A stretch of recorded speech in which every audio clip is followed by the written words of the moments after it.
Okay, we're going to go to Tanya now. Okay, we're in Tanya in Perek Beis. If you're following in the Tanya, on the top it's page Vav, with 3 lines from the end of the page. Okay, what we learned last week is the second neshama, which is found only by Jews, is a part of Hashem. And like we learned, Hashem blew, and we discussed last week at great length, speaking and blowing, how it works by Hashem. And therefore, by the neshama, Hashem blew it into Adam Rishon, and therefore, the neshama is actually a part of God. And then he continues, that's why the Yidden are called the children of Hashem, just like the seed of the Father originates in the brain, and therefore, all the Yidden come, all the Jews come from Olu b'machshava, not like everything else in creation, which was created with speech. The neshama comes from the level of thought, is what we learned last week. And like the Rambam says, Hashem, the knowing, the knowledge, the knower, it's all one. So therefore, the neshama and Hashem are all one. Okay? So now the Alter Rebbe is going to ask a question that's going to go on for a little while.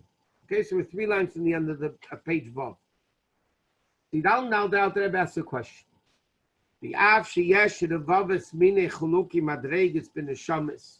Even though seemingly we find many, many different levels of neshama. We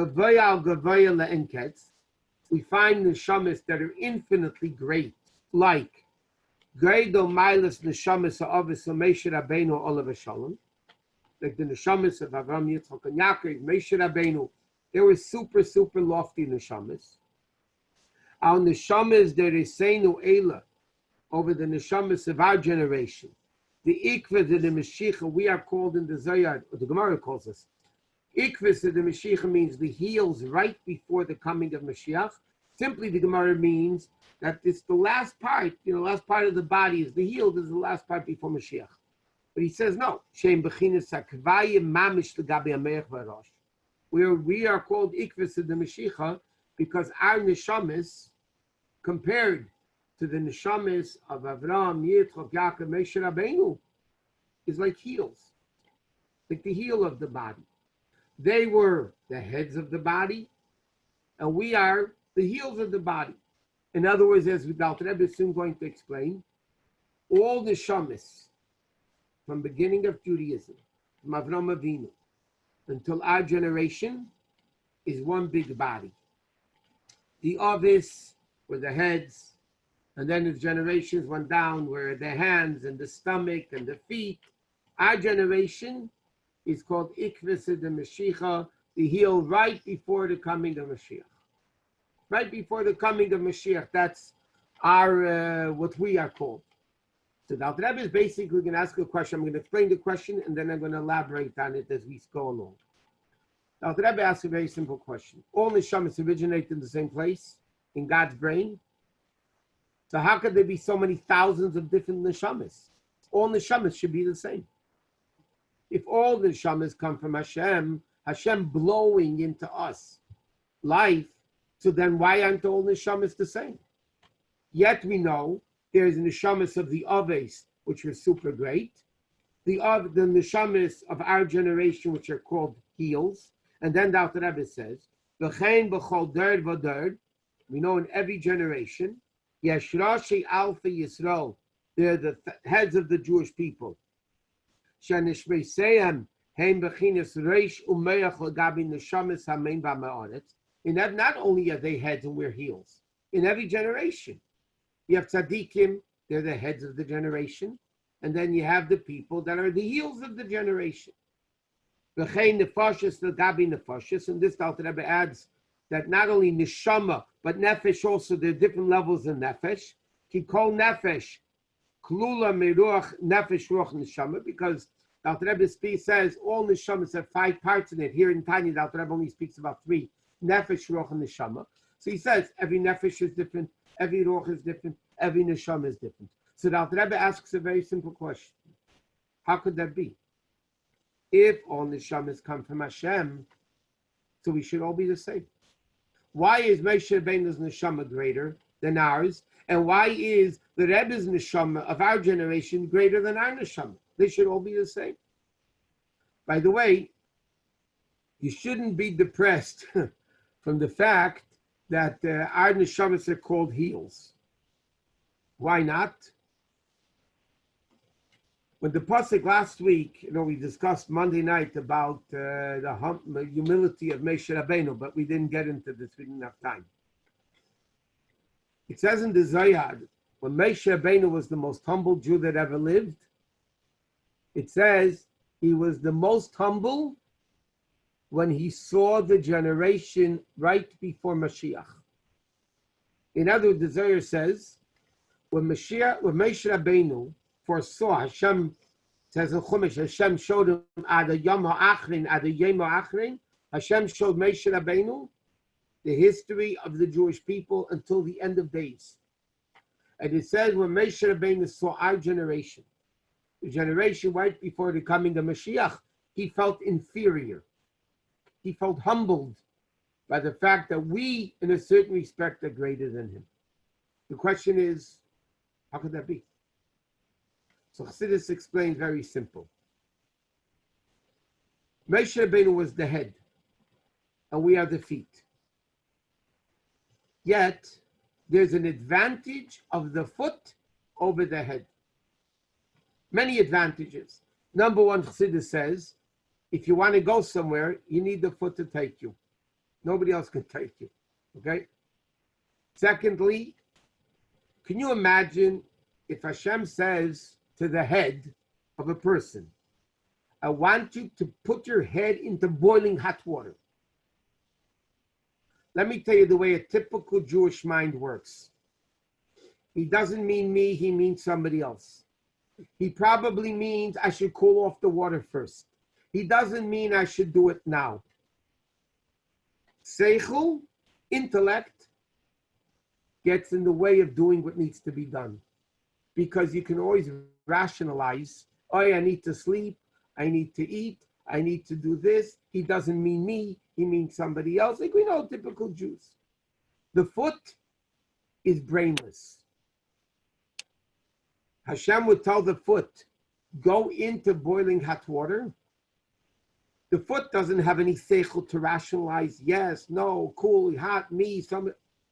The foot goes straight into the hot water because he's told to by Hashem. Where is Kabbalah's oil? Acceptance of Hashem. Blind faith. Where is Mesiras Nefesh? That's in the foot more than the head. Okay? But coming back here, nevertheless, the Alter Rebbe is still asking a question. If all neshamas come from the same place, how could the neshamas of Avis and Moshe Rabbeinu the head and wear the heels? And not only that, in every generation, there's heads and heels. How could that be? The neshama comes from the same place. So the Alter Rebbe says like this. Nikomokim, nevertheless. Sheidish kol nefesh ruach and neshama kulam. I'm going to read a little bit because I need to read it and then we'll explain it.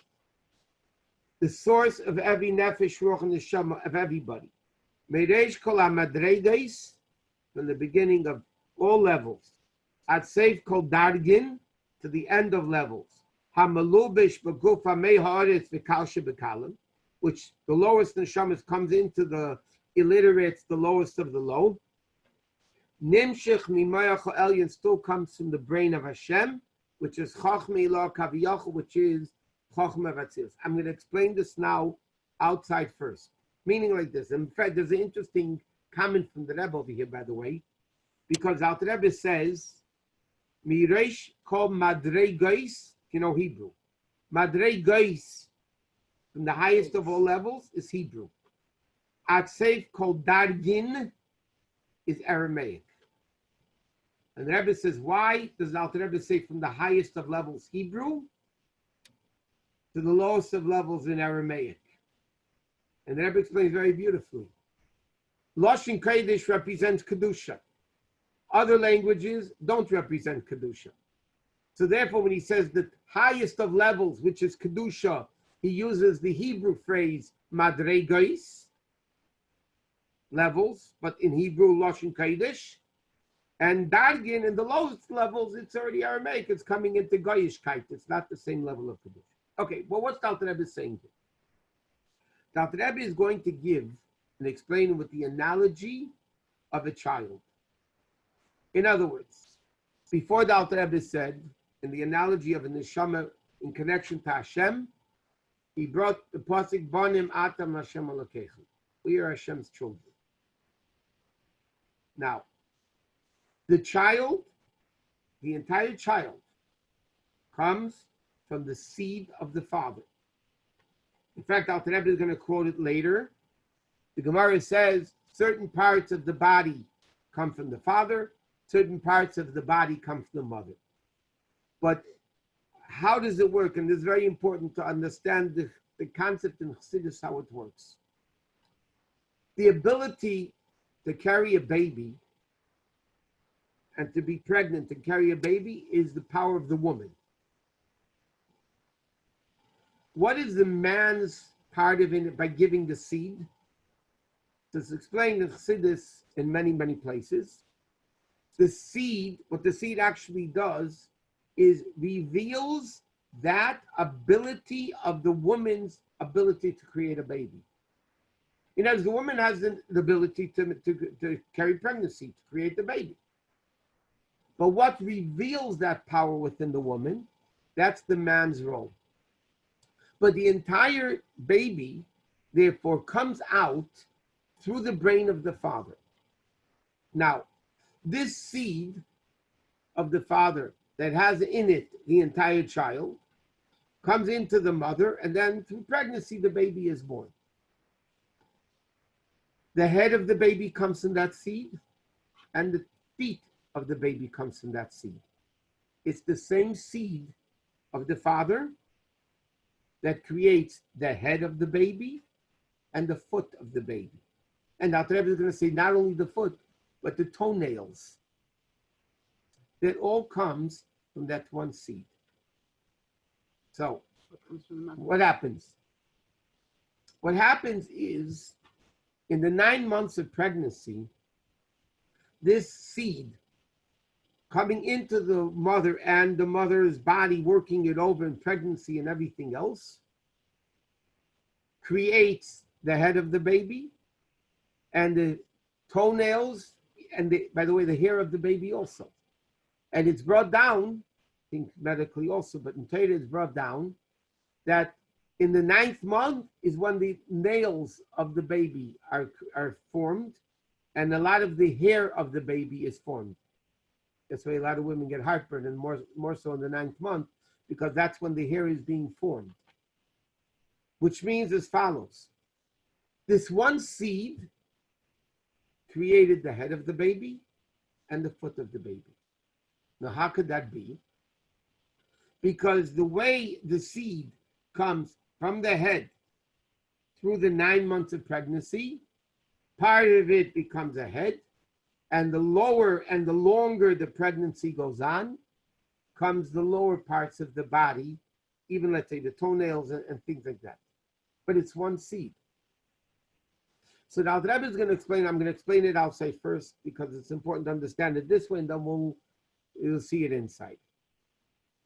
We said before, the neshama comes from Atzilus. That's what the Alter Rebbe said before, at the beginning of Perek Beis.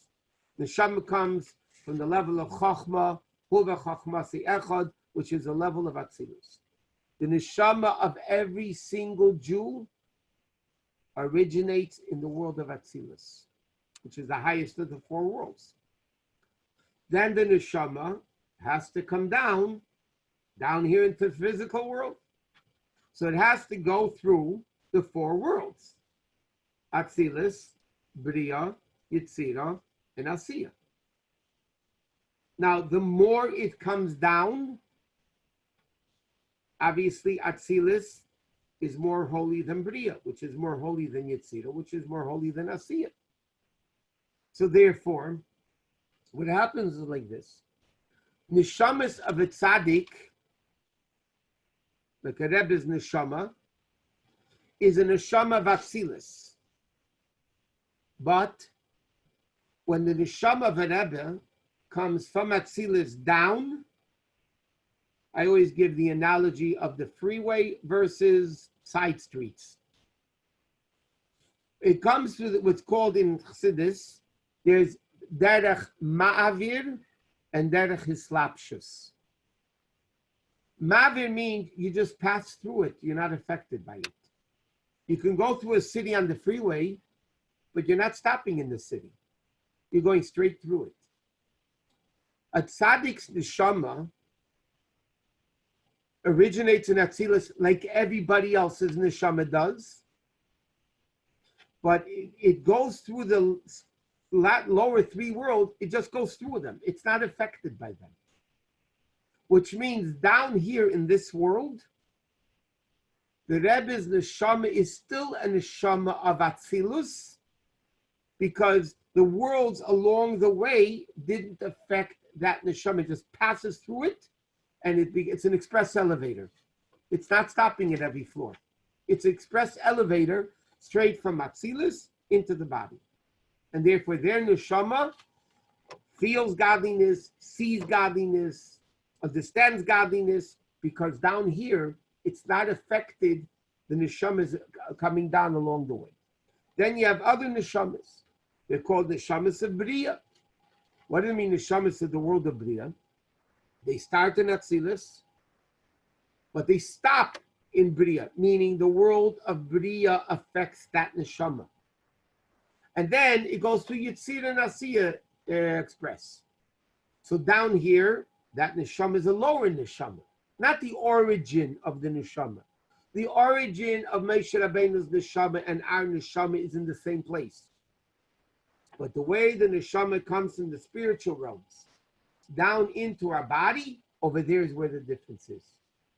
The neshamas of the Avis and Moshe Rabbeinu and the Rebbes in every generation, their neshama starts in Atzilus, like mine and yours, but their neshama goes express straight down here. So down here, they're called the neshama of Atzilus.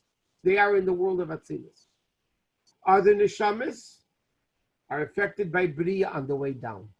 Other neshamas are not only affected by Bria, they're also affected by Yetzirah, which makes them even more covered.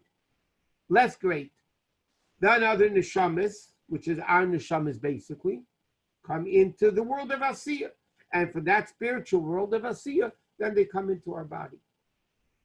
And this, just like the seed of the father, the toenails of the father, the toenails of the child still originate in the father's mind. But this seed creates the head of the baby, the stomach of the baby, the hands of the baby, the feet of the baby, the toenails of the baby, and the heels of the baby. It all originates in the same place. But the way they come down, that's where you have all these differences of the various different levels. And then Dr. Rebbe is going to explain that now, after the child is born, where does the nails nourish itself from? Where's the nerve center of the baby? Where's the nourishment come? From the head. Not the head of the father, the head of the child. In other words, this is what the Rebbe is leading to all the way until the end of the parak, but I'm putting it all together, and then we'll see it as we see it inside, as the Rebbe explained it. Number one, yes, all neshamas come from the same place. All neshamas originate in Atzilus. But the difference is the way they come down. Neshamas of tzaddikim comes from Atzilus, express elevator straight down here. Other neshamas stop by Bria. Other neshamas stop in Yetzirah. Other neshamas stop in Asiyah. And that causes the difference in the neshamas, even though they come from one Hashem, just like the seed comes in the brain of the father, and yet you create the head of the baby, the stomach of the baby, and the feet of the baby. And then the Alter Rebbe adds another point, closer to the end of the parak. And here the Alter Rebbe says as follows: where does the baby's toenails get their nourishment now? From the from the child's head. Which means the heel of the baby must be connected to the head. You know, when a person is alive, if you take a needle and stick it in the foot, and the person says, ouch, because the head feels the pain. God forbid, a dead limb, you could take it and stick a needle into it, you're not going to feel pain. because it's dead. It's not connected anymore to its life source. It's not connected anymore to the head. And therefore, later on, the Alter Rebbe is going to explain at the end in this parak as we go on that the neshama in every generation must be connected to the heads of the generation. And this whole analogy of father creating child is the way God creates all the various different levels of neshamas. But now we're giving the analogy of a child, just like the foot of the child is bound and connected, and the life source of the foot is the head of the child. So every person must be connected to the Rebbe of the generation, to the Tzaddik of the generation.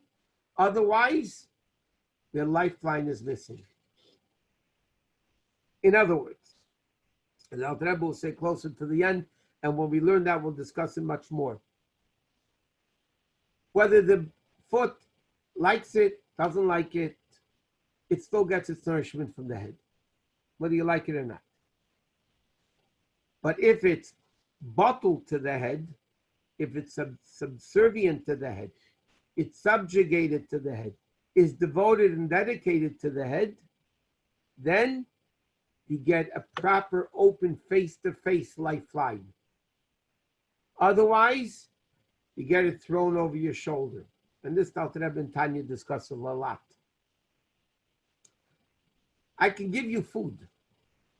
I can give you sustenance. But I could do it in two ways.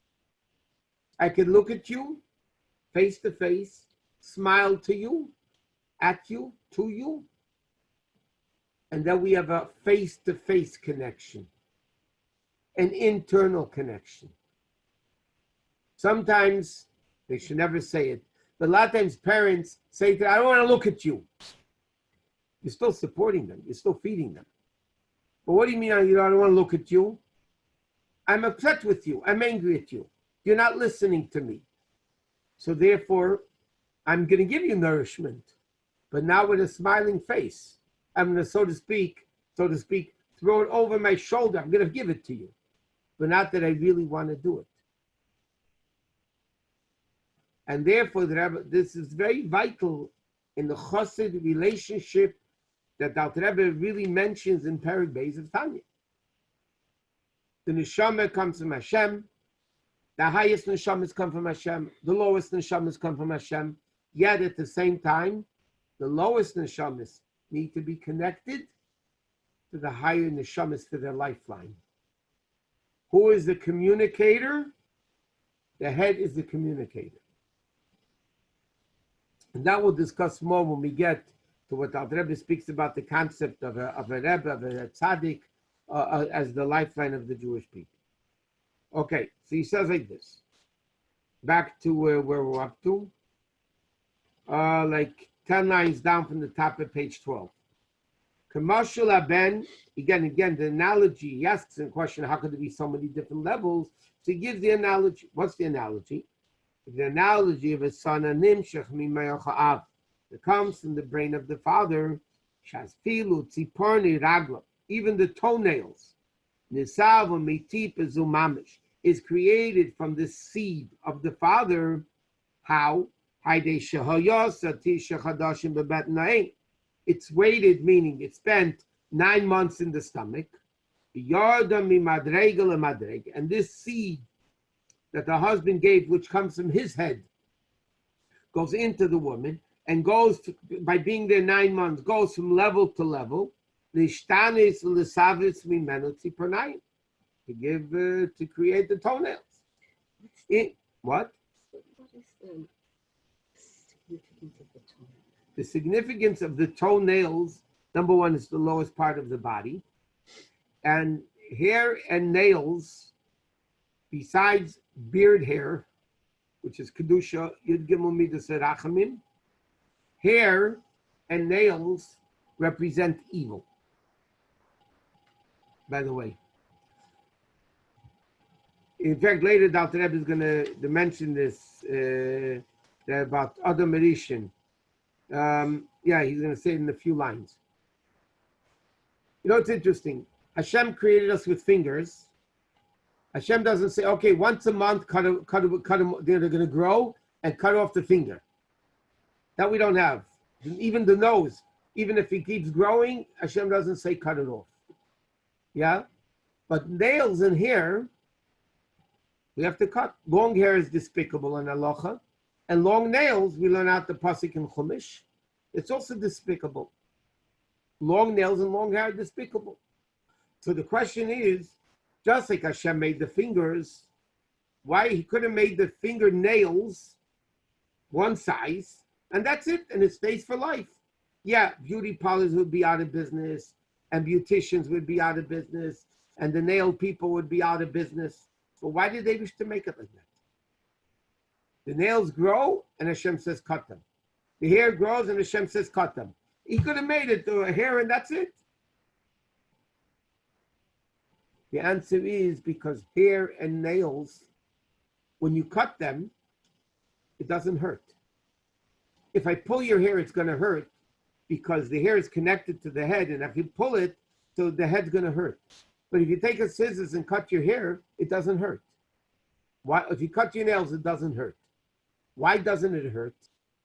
It's growing. That means there's life coming into the nails and the hair from the head. So why doesn't it hurt? So Chassidus explains, because the hair and the nails, the life that they have are super, super limited. According to Chassidus, why is it super limited? Because they represent evil. Therefore, we know the hair of a married woman is nakedness, and long nails is not proper. It's erva. Why? Because the life that the body gives, the head gives to the nails and the hair is extremely limited. To the extent you cut the hair, it doesn't hurt. If you pull the hair, it's going to hurt because the hair is still connected to the body, and then it's still connected. But you cut God forbid, you cut your finger, it's going to hurt. So the nails represent the low. That's why, by the way, when you cut your hair, just going into halacha for a second. When you take a haircut and you cut your nails, you have to wash nagelwasser. Right? You have to wash your fingers. Why? Because there's tumah. Cutting hair is tumah. The hair that is long hair is when you cut it, it's tumah. When you have long nails, so when the Alter Rebbe is speaking about the lowest of levels, the Alter Rebbe is speaking the level of tzipurnayim. Here he's not speaking because hair is on the higher part of the body. But the toenails, now he's speaking about the fingernails. He's speaking about the toenails because that's the lowest part of the body. And yet, where do the toenails come from? From that same seed that created the head of the baby. And he says, it just finished this up. These